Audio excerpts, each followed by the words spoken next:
Se considera que una enfermedad es rara si afecta a menos de 5 de cada 10.000 personas. Con esto en mente, en España más de 3 millones de personas tienen enfermedades poco frecuentes. Y este es el dato más duro de todos. 1 de cada 2 diagnosticados es un niño y el 30% no llegará a cumplir 5 años. Javier García, presidente de Viralgen y secretario de la Fundación Columbus. Buenas noches. Buenas noches. Gracias por venir a Hora 25. Un placer. ¿Qué le dicen a usted estas cifras? Bueno, simplemente me dicen que tenemos una responsabilidad por dar una solución y que no sigan siendo cifras, sino que mejoren y que podamos dar respuesta a muchas de esas enfermedades, porque hay formas de hacerlo.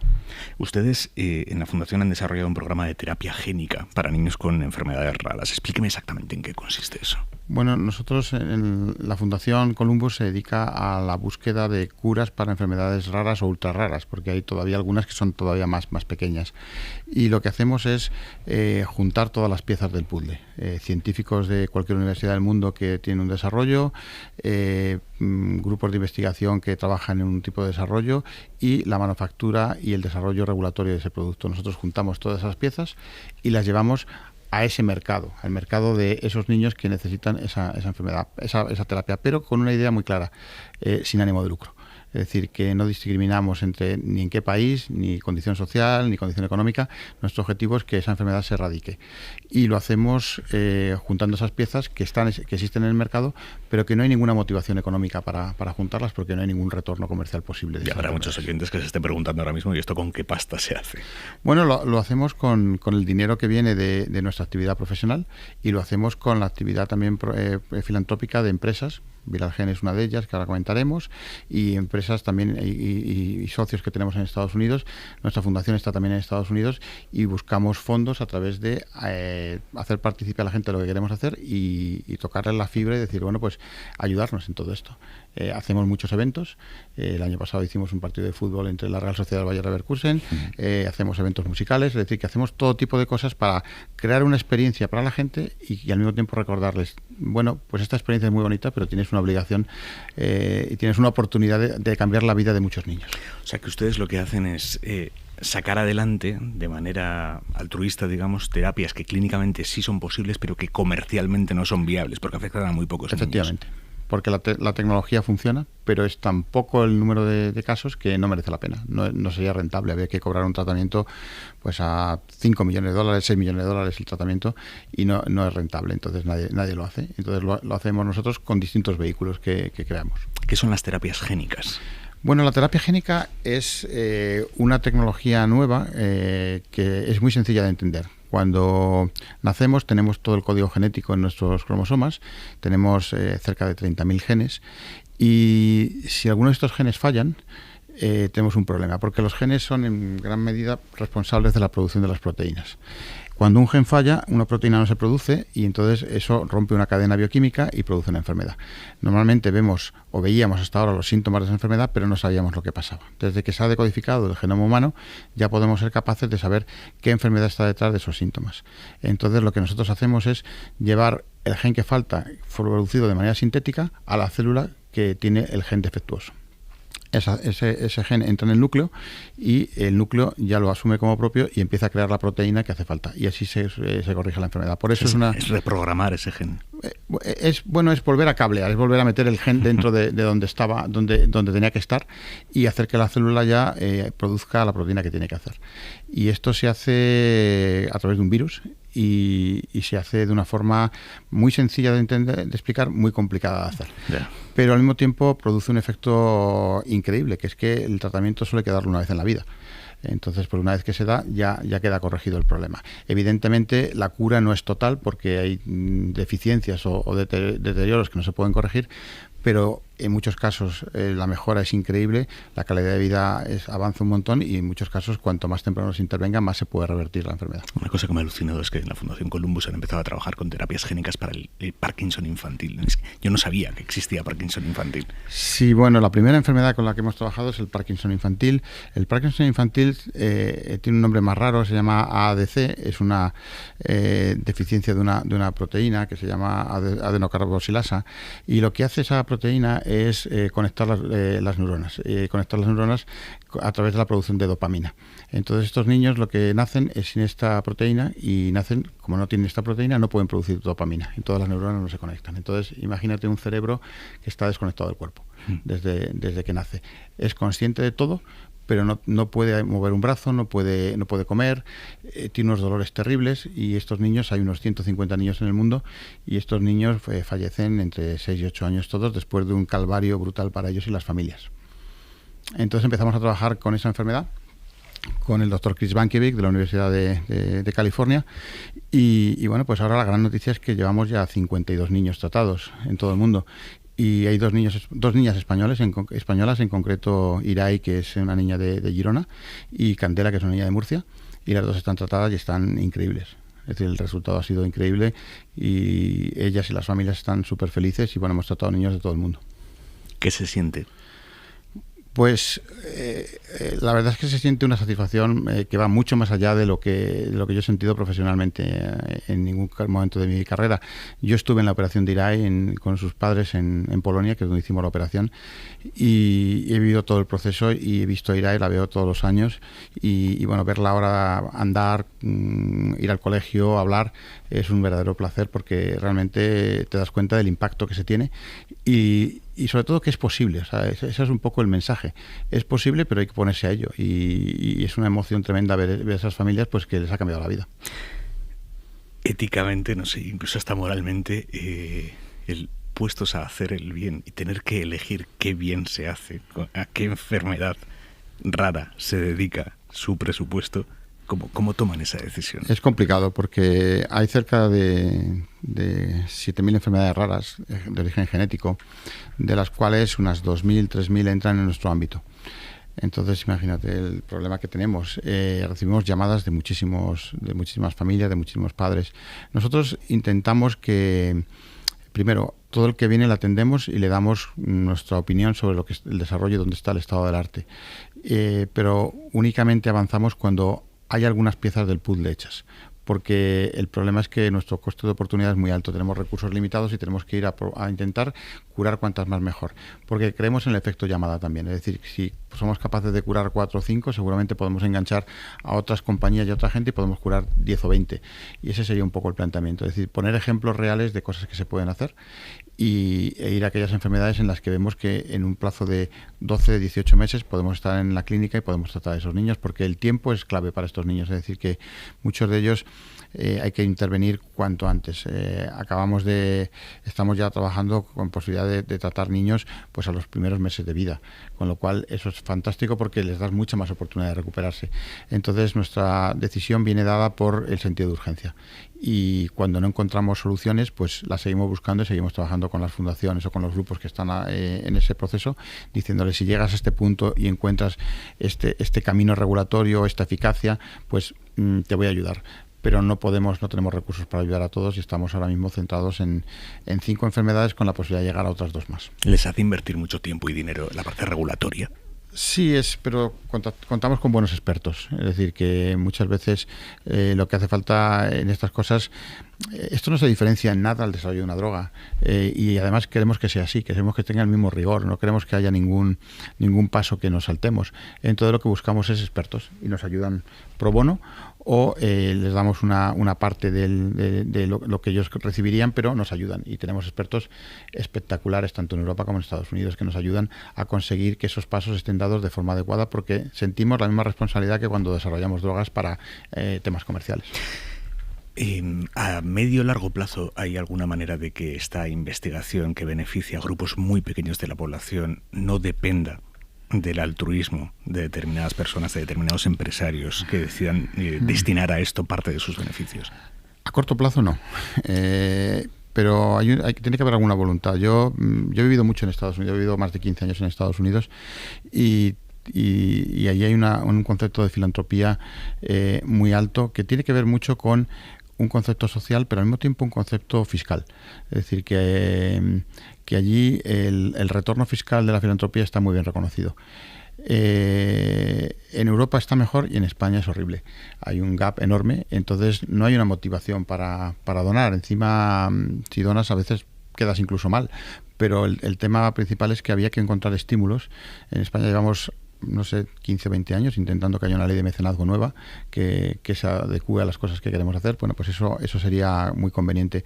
Nosotros, como necesitamos muchos recursos, estamos tanto en Europa como en Estados Unidos, porque al final tenemos que hacerlo, pero sinceramente no hay color. O sea, los recursos que podemos conseguir en Estados Unidos no tienen nada que ver con los recursos que conseguimos en Europa. Y cuando habla aquí con las autoridades, con los políticos y les dice esto, ¿ellos qué le dicen? Bueno, que fenomenal, que todo el mundo le gusta la idea, le parece fantástico, pero no hemos visto ningún movimiento adecuado para cambiar la regulación, la legislación. Hemos hablado varias veces de una ley de mecenazgo que no pensamos que fuera muy gravosa para el fisco, pero que al mismo tiempo pues ayudaría a incentivar también y a reconocer a aquellos que bueno, pues dan sus recursos, este tipo de cosas, pero no hemos tenido suerte y desde hace años. Es decir, que es un tema abierto que bueno, pues que no depende de partidos. No depende de partidos.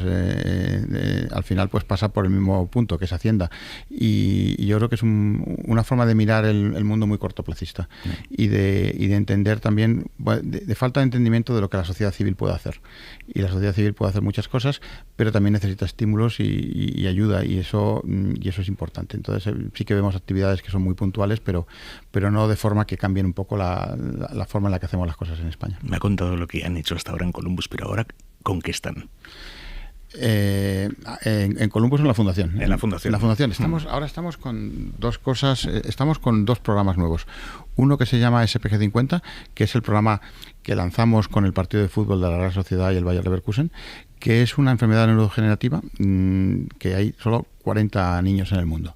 Y el desarrollo viene de la Universidad de Texas, y hemos tratado ya 3 niños. Uno de ellos es español, un niño sevillano. ¿Qué les hace esta enfermedad? Bueno, pues lo que hace es que les altera empieza a bloquear zonas del cerebro, empieza a afectar el cerebro, y les afecta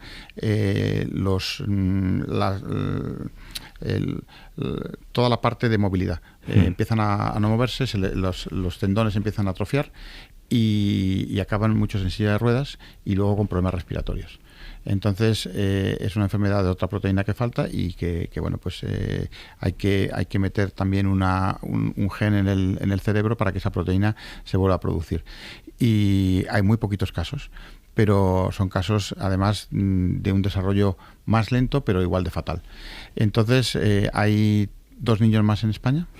Y vamos a empezar un ensayo clínico en San Sebastián ahora mismo, y es otra de las cosas que estamos ahora muy orgullosos, que vamos a empezar a hacer ensayos clínicos con el sistema público de salud. Entonces hemos trabajado con Osakidecha y vamos a hacer en Bioguipúzcoa, en el hospital de Guipúzcoa en San Sebastián, el primer ensayo clínico de la Fundación, en combinación con un hospital en Italia y un hospital en Alemania. Y entonces empezaremos ya a trabajar con esta enfermedad, pero vienen otras 2 más enfermedades detrás, que vendrán a mediados del año que viene, con lo cual nuestro objetivo también es tener un centro de tratamiento en España, poder empezar a tratar niños sin tener que llevarlos a Estados Unidos, sin tener que llevarlos a otros países, y tratar muchos más. Entonces por eso estamos trabajando pues no solo en España, sino también con Italia, con Alemania y con otros centros, para poder tener una red que pueda permitirnos pues no hacer solo 2 enfermedades, llegar a hacer 6, 7 enfermedades en los próximos 2 años. Con la terapia génica a futuro se va a poder curar casi todo. Bueno, casi todo no, pero se van a poder curar muchas cosas, y ahora mismo estamos viendo incluso cosas como el Parkinson se van a poder curar con la terapia génica. Estamos viendo también un avance tremendo en cegueras. Todas las cegueras congénitas o cegueras degenerativas se van a poder curar y se están curando ya con terapia génica. Enfermedades musculares como distrofia muscular, enfermedades de origen enzimático también se pueden curar. Hay muchas enfermedades que se pueden curar con terapia génica. ¿Se le puede poner una fecha a la cura del Parkinson con terapia génica? Yo creo que en los próximos 5 o 6 años vamos a ver resultados fantásticos que podrán estar muy cercanos a estar en el mercado. Lo que pasa es que seguramente, como todo, cuando somos más específicos, el Parkinson va a tener nombre y apellidos. Yeah. Entonces habrá un Parkinson que se pueda curar, otro Parkinson que no se pueda curar, entonces o que vaya con evolución. Le va a pasar igual al Alzheimer cuando empecemos a encontrar la cura. Habrá formas de curar el Alzheimer, pero no será un Alzheimer como lo conocemos, será un Alzheimer con nombre y apellidos. Entonces, también es cierto que el desarrollo de enfermedades raras es curioso, pero hace avanzar muchísimo las otras enfermedades. Es decir, lo que aprendes cuando trabajas con estos niños que no tienen ninguna solución es perfectamente aplicable a otras cosas que vamos a poder ver en el futuro. Y entonces yo creo que incluso desde el punto de vista egoísta de decir, oye, pues voy a curar estas enfermedades porque voy a aprender mucho más y voy a llegar a una cura del Parkinson o del Alzheimer antes, habría que hacerlo. No es el motivo, pero si alguien busca una excusa, sería una muy buena excusa para tener. Me hablaba usted de Viralgen antes, que es una de las empresas del grupo. Ahí se centran en la fabricación de vectores virales aldenoasociados. Explíqueme esto. Bueno, la terapia génica es llevar un gen a una célula, pero el vehículo, el mensajero que lleva ese gen es un virus, y en este caso es un virus adenoasociado. Es un virus que tiene una particularidad, que es un virus que está en la naturaleza, pero que es un virus que no causa daño y que al mismo tiempo se puede tocar de forma que vaya a los tejidos o las células que queremos, bien hígado, bien músculo, bien cerebro. Entonces es un virus que conocemos bien y que la naturaleza ha puesto ahí y que podemos utilizar como el mensajero. Y entonces nosotros lo que hacemos es meter el gen dentro del virus y hacer virus en cantidades gigantes y preparar los viales que van a cada paciente. Entonces eso es lo que se hace en Viralgen. Es la empresa de terapia génica, de fabricación de terapia génica más grande de Europa, y una de las 2 o 3 más grandes del mundo. Y bueno, pues la verdad es que hacen vectores virales para, pues ahora mismo cerca de 50 enfermedades, y están en todo el mundo. Es decir, Viralgen estamos en todos los continentes, en ensayos clínicos en todas las enfermedades, desde enfermedades neurodegenerativas, musculares, oculares. Es decir, que tenemos un portafolio que nos permite entrar en todo. Pero al mismo tiempo Viralgen hace una cosa única. Nosotros dedicamos varios lotes de producción al año de forma gratuita para la fundación. Y hacemos, entonces, eso es una parte que bueno, pues yo no me duele hacer la publicidad, de decir, bueno, Bayer es el dueño de Viralgen, pero Bayer ha aceptado ese juego y es uno de los mayores contribuidores a la fundación a través de esa donación de ese material que realmente cambia la vida a la gente. Entonces yo creo que es posible que las grandes corporaciones también entren en este juego como ha entrado Bayer, porque además piensa que es una responsabilidad que tienen, y Viralgen lo hace de una forma pues altruista, y además pues sirve también para que veamos el efecto que tiene el trabajar no solamente con el objetivo económico, sino también con el objetivo social. Yo soy de los que cree que ahora las empresas, si no tienen un buen objetivo social, pues van a tener muchos problemas para atraer talento, para retener talento, para crecer, y Viralgen pues está en ese camino. Esto es una revolución científica brutal. Bueno, es una revolución científica que ha empezado hace tiempo y que empezamos a desvelar lo que vemos ahora. Lo que viene dentro de 5 o 10 años es todavía más increíble. Estamos viendo evoluciones. Ahora estamos cambiando genes. Estamos ya alterando genes, trocitos de genes. Esta semana se ha aprobado en Europa el primer producto se aprobó hoy, me parece que se notificaba hoy, el primer producto para la edición génica, tocar un trozo de un gen. Con CRISPR. O sea, meter unas tijeras genéticas, cortar un trozo y pegar otro trozo. Eso ya lo empezamos a ver. Empezamos a ver la reprogramación celular también. Empezamos a ver un conocimiento del sistema inmune completamente distinto. Entonces, bueno, la revolución biológica que viene unida a la revolución tecnológica de la informática, pues hace que vamos a vivir una época dorada, pero al mismo tiempo una época en la que tenemos que ser capaces que esto no cree unas discrepancias sociales enormes y que los que tengan dinero puedan beneficiarse de eso y los que no lo tengan pues no puedan beneficiarse de eso. Se puede universalizar. Se tiene que democratizar y universalizar, y es difícil, pero creo que hay que empezar a hablar de ello, porque la revolución es enorme. No se parecen los medicamentos en nada a los que teníamos hace 20 años, y los de los próximos 10 años se van a parecer mucho menos, pero hay que tener, el acceso tiene que ser a todo el mundo.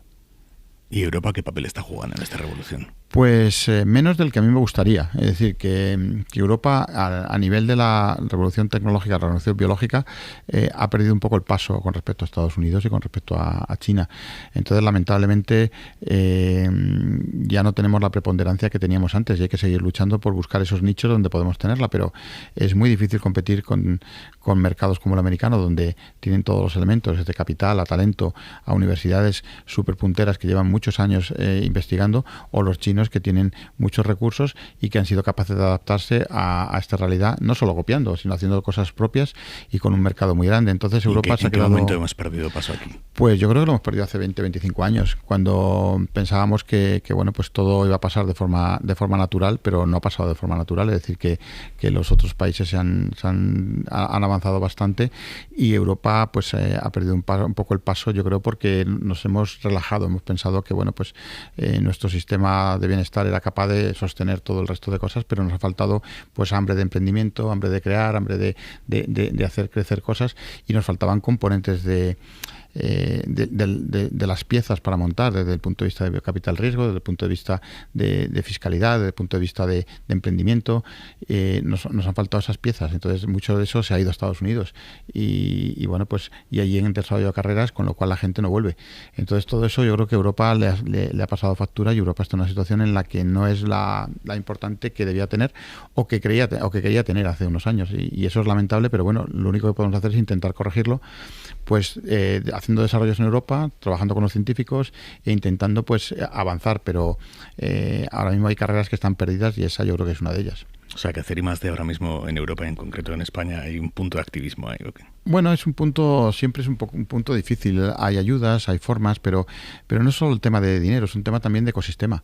Muchas veces ahora mismo la ciencia, el desarrollo de ciencia no es solamente hacer ciencia, es hacer ciencia y poder llevarla a un punto de inflexión. Y te hacen falta inversores, te hacen falta personas con experiencia, te hace falta acceso a mercados. Y en España no tenemos todo eso, somos un mercado bastante incipiente, bastante imperfecto alrededor de eso. Entonces es muy difícil, por mucho que digamos hacemos una ciencia maravillosa, la traslación de la ciencia al mercado no sucede. Y bueno, pues es una realidad, pero es la realidad que vivimos. Es decir, que podemos lamentarlo, pero lo único que podemos hacer es intentar cambiarlo, a mejorar un poco, pero no vamos a ser Cambridge, no vamos a ser Karolinska, no vamos a ser institutos que llevan muchos años haciendo eso de otra manera muy diferencial. Pero bueno, es lo que hay, tampoco nos vamos a rasgar las vestiduras. ¿Qué futuro no conocemos en medicina y que por su experiencia y su olfato cree que dentro de unos años vamos a estar inmersos en él? Bueno, yo creo que vamos a vivir un mundo totalmente distinto en las áreas de reprogramación celular. Es decir, que cuando pensamos que hay células que no tienen función o que han perdido la función, es posible que se la podamos dar. Y cuando se la podamos dar, es como poner el reloj a cero otra vez. Entonces da un poco de miedo decir, bueno, ¿y esa persona que puede vivir 120 años existe ya? O seguro que hay alguno, pero vamos, que haya unos cuantos de esos, pues seguramente existe ya. Y la ciencia va a poder hacer que eso ocurra. Pero bueno, no sin crear otros problemas. Yo soy de los que piensa que tendríamos que trabajar otros problemas antes de intentar perpetuar la especie y que vivamos eternamente, porque eso no es una solución. Hay que arreglar otros problemas, pero seguramente la ciencia puede aumentar la calidad de vida, la esperanza de vida muchísimo, porque las técnicas son absolutamente alucinantes. Pero ¿usted cree que tenemos la capacidad técnica de aumentar de forma exponencial nuestra calidad y duración de la vida de aquí a, yo que sé, 100 años? Es posible. Pero yo no sé si que seamos vivos, sí, pero que la calidad no lo sé. Yeah. Luego entramos en muchos conceptos también muy éticos y también en conceptos de coste. Es decir, que bueno, ¿qué coste tiene mantener la vida y cambiar las piezas? Seríamos como un puzzle, nos tenían que cambiar hoy las rodillas, mañana las caderas, luego una parte del cerebro, y al final lo que llegaríamos sería un punto donde a lo mejor no seríamos personas felices. Entonces yo creo que lo que intentar es que esa vida que tengamos sea de la mejor forma, de la forma más productiva. Sobre todo, yo tengo mucho miedo a que este tipo de terapias se marginalicen y vayan solo a unos grupos muy limitados de personas, porque eso puede provocar unas discrepancias brutales. Entonces pienso que la tecnología tiene pues potencial enorme. O sea, no creo que haya que podamos imaginarnos lo que se puede hacer. Me lo he repetido un par de veces durante la entrevista. Le veo preocupado con que haya una investigación tecnológica para la salud para ricos y que no llegue a todo el mundo. Es muy preocupante, porque al final estos productos llevan mucho el coste de desarrollo. Imaginemos también que bueno, pues se hace en segmentos de población muy concretos, porque vamos a poder empezar a segmentar. Entonces es muy posible que podamos decidir a qué sectores de población se puede dar un tratamiento o cuáles no, porque ahora mismo podemos diversificar muchísimo. Es decir, como he dicho, las enfermedades van a tener nombres y apellidos, pero apellidos pueden ser varios. Y a mí me preocupa que que estos tratamientos pues no lleguen a mucha gente, sí, seguramente porque lo estoy viendo con las terapias raras y decir, bueno, es muy difícil. Nosotros vemos pues que en nuestros casos pues hay niños que vienen de Latinoamérica, de Turquía, de Arabia, de países donde es muy difícil incluso acceder a tecnología para el cáncer o tecnologías que ahora mismo nosotros damos como seguras. Y estas terapias sería imposible que llegaran. Entonces yo creo que la evolución es tan rápida que vamos a dejar a mucha gente detrás. Esto es como un bulldozer que va pasando y va dejando todo a los lados, y tenemos que ser capaces de pensar cuál es el modelo nuevo para que estas cosas no ocurran, para que pueda llegar a todo el mundo. Entiendo que la investigación en tecnología para la salud se enfrenta constantemente a dilemas éticos. ¿Eso a usted le apasiona o le aturde? No, me apasiona, pero yo creo que no debe coartar la investigación. O sea, la investigación tiene que ser libre de ir en la parte adecuada. Es a otros a lo que nos corresponde empezar a plantear esos dilemas, porque el desarrollo de un medicamento o una tecnología puede costar 10, 15 años. Durante este tiempo hay mucho tiempo para pensar esas cosas. Lo que pasa es que no se pueden pensar el último día, y hay que irlas pensando y hay que decir, bueno, ¿qué pasaría si esto ocurriera? Y entonces hay que plantear nuevos modelos. Yo creo que ahí todo el mundo está de acuerdo. El problema es que no es un tema fácil. Y si se deja hasta el último momento es mucho más difícil todavía. Usted, que es matemático de profesión, ¿de dónde le viene esta pasión por el desarrollo de investigación para la salud, de tecnología para la salud? Es curioso, más de mi curiosidad quizá matemática de buscar cosas. No, yo trabajé en la industria farmacéutica 25 años, trabajé en Lilly durante 25 años, muchos de ellos en Estados Unidos, y ahí es donde realmente aprendí lo que sé. Y bueno, pues la matemática me ha dado el rigor científico y la estructura mental, pero la parte científica la he aprendido en la industria y la he aprendido también en centros de investigación y luego estando del otro lado. Entonces, creo que es fascinante. Creo que una de las grandes revoluciones del siglo XXI es la revolución biológica, y no somos conscientes de la importancia que tiene, no solo para la salud, sino estamos pensando en revolución biológica que puede ayudarnos con el cambio climático, que puede ayudarnos con la contaminación, que puede ayudarnos con nuevos materiales. Es decir, que hay cosas que vemos ahora que somos capaces de hacer solo por la revolución biológica que estamos viviendo. Yo me dedico más a la parte humana, pero empezamos a ver otras cosas que son increíbles y que tienen una aplicación extremadamente importante. Con lo cual creo que vamos a vivir la gran revolución. El tema es que la sepamos utilizar. Es decir, igual que la revolución industrial en el siglo XIX cambió el mundo, a veces a mejor y a veces a peor, seamos capaces de que tenemos una responsabilidad enorme de hacer que el mundo sea mejor, y estas tecnologías nos van a ayudar o nos van a ayudar a hacerlo mejor o a hacerlo peor. Existe ese riesgo. Entonces tenemos que ser capaces de también entender que esto tiene que ayudar para que sea algo mejor y que sea medible esa mejoría que tenemos. Entonces yo creo que es una oportunidad, es una época fascinante de vivir, porque en 10 años pasan cosas que antes nuestros abuelos veían en 60. Bueno, pues ahora en 10 años vamos a ver lo que ellos vivían en toda una vida. Vamos a ser capaces de vivir a lo mejor 3 o 4 vidas de las que nuestros abuelos eran capaces de ver. Bueno, pues aprovechémoslo, y todos tenemos que pensar un poco que es nuestra responsabilidad que eso llegue a un puerto donde dejemos un mundo mejor, un legado a nuestros hijos, y que sea mucho mejor. Y no va solo en el campo de la biología, en el campo de la sanidad, va en el campo, en todo lo que lleva alrededor nuestro, y creo que el desarrollo tecnológico es una de las grandes oportunidades que tiene el mundo para salvar el mundo, pero hay que hacerlo bien. Pero ¿y cómo gestiona la impaciencia que entiendo que tiene que sentir uno cuando está viendo desde dentro la posibilidad del avance y quiere ir más rápido? En el caso de la sanidad, para salvar a más gente, ¿cómo gestiona uno ese sentimiento de impaciencia? Bueno, pues simplemente siendo pragmático y haciendo lo que uno puede y yendo lo más rápido que pueda. Yo ya le digo, ahora mismo nosotros empezamos en el 2017 con la fundación, han pasado 6 años y hemos conseguido algo enorme. Bueno, pues nuestro objetivo es que sea 10 veces más enorme en los próximos 6. O sea, el tema es decir, bueno, pues ¿dónde está el límite? El límite nos lo ponemos nosotros. Y como yo no puedo alterar lo que otros piensan, puedo alterar lo que yo hago. Entonces, pues simplemente me motivo a hacerlo de una forma más rápida. Y como creo que la velocidad depende también de la motivación y depende del empuje y el liderazgo que se ponga, pues ahí ponemos recursos y esfuerzo. Que a veces nos sale mejor, fenomenal. Que a veces nos sale peor, aprendamos de ello. Javier García, presidente de Viralgen y secretario de la Fundación Columbus, gracias por su trabajo y por contarlo así de bien. Gracias. Pues, muchísimas gracias.